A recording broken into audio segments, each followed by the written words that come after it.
कीर्तीच्या कथांना आम्ही पुसल कवच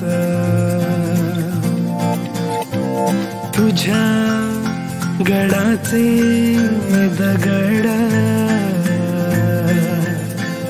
कधी येऊन तू वाच कसे विसरतो रे आम्ही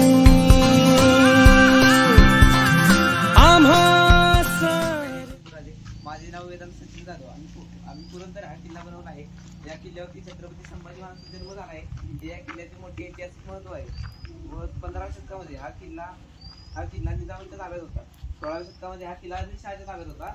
जसे की आपल्याला माहितीच आहे 1645ला छत्रपती शिवाजी महाराज अवघ्या 15 वर्षाचे असताना मुठभर मावळ्यांच्या सोबतीने त्यांनी स्वराज्य स्थापनेची शपथ घेतली व प्रथमच त्यांनी तोरणा किल्ला मनामधी नाही भाव तरी पूजतो रे तुलाच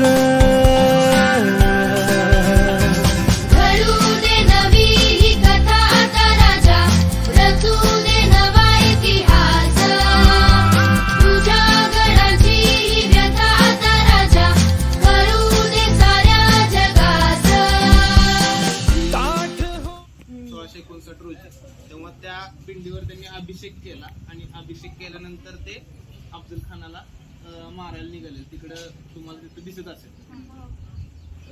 प्रतापगडावरचं सगळ्यात उंच कुठलं ठिकाण तर ते बाले किल्ला. तिथं महाराजांचा महाल होता पण आता तो पडलेला आहे. त्यामुळे आता तिथं महाराजांची एक घोड्यावरच्या स्वरूढ प्रतिमा बसवलेली. तर तिचं वजन जवळजवळ 4500 किलो आहे.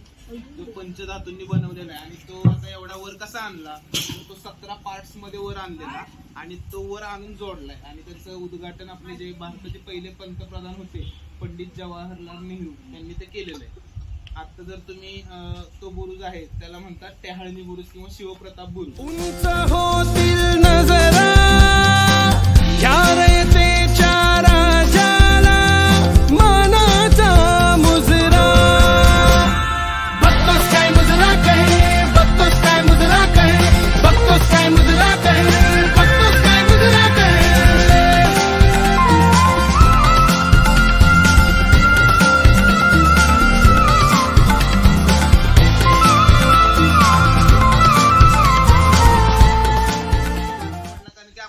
स्वराज्याच्या बॉर्डरवर किल्ला होता.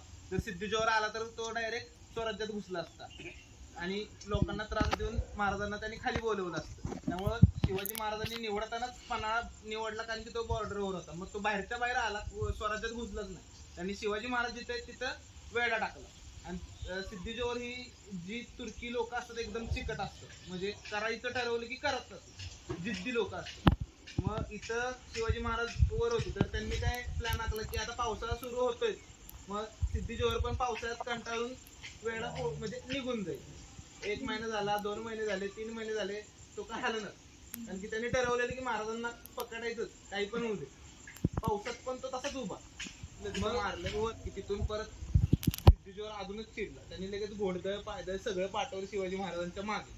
मग तोपर्यंत आपण पहाटेचे 6 वाजेपर्यंत आपण पोहोचलेलो घोडखिंडीत. मग ते बाजीप्रभूंचा सगळा प्रसंग तुम्हाला माहिती की बाजीप्रभू देशपांडे आणि रायाजी बांधल फुलाजी प्रभू देशपांडे असे जे मावळे होते त्यांनी बांधल सेना 300 बांधल तिथं थांबले.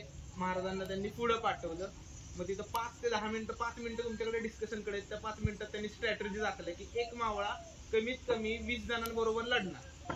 300 मधला एक मावळा 20 जणांबरोबर लढणार. समोर 10,000 जण होते आणि ती सगळी ताज्या दामाची. आपण रात्रभर पळतोय, कमीत कमी इथून ते महाबळेश्वर म्हणजे 60 किलोमीटर आपण पळालोय आणि तिथून परत अजून 10-1 किलोमीटर राहिलं. शिवाजी महाराज किंवा ढाल तलवार किल्ले यांच्या पलीकडे की स्वराज्य निर्माण करण्यासाठी माणसांनी शिवाजी महाराजांनी तशी माणसे पण त्यांना जीव लावलेला आपल्या बरोबर एक संघटित केली, तेव्हा हे सगळं स्वराज्य उभं राहिले. आणि ह्याच्या नंतरच मग महाराजांचा राज्याभिषेक होण्याची ही सगळी कारणे. तानाजी असतील किंवा बाजीप्रभू देशपांडे असतील, प्रत्येकात शिवकाशीच असेल, प्रत्येकाचं बलिदान आहे, तेव्हा आपले महाराज छत्रपती झाले. असा तो थोडक्यात एक इतिहास आहे. छत्रपती शिवाजी महाराज की आता